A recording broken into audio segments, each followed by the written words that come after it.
بسم اللہ الرحمن الرحیم۔ آج کی حدیث مبارک روز جمعہ نماز فجر با جماعت پڑھنے کی فضیلت۔ المعجم الکبیر حدیث نمبر 366۔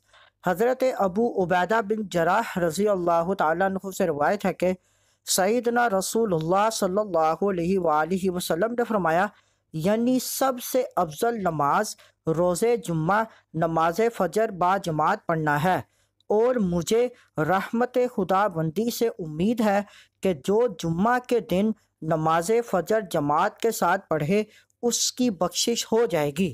اس حدیث مبارک میں جمعہ کے دن نماز فجر با جماعت پڑھنے کی فضیلت بیان ہوئی کہ اللہ تعالیٰ صغیرہ گناہوں کی بخشش فرما دیتا ہے۔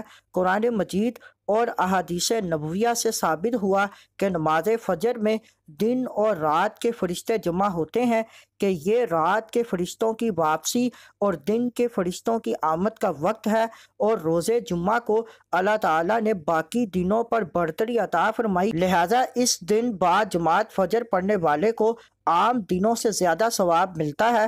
ہمیں ہر روز نماز با جماعت کی پابندی کرنی چاہیے، خصوصاً جمعہ کے دن نماز فجر با جماعت پڑھنے کا اہتمام کرنا چاہیے۔ اس حدیث مبارک کو اپنے دوستوں کے ساتھ لازمی شیئر کریں۔ مزید معلومات کے لیے ہمارے چینل کو لائک اینڈ سبسکرائب کریں۔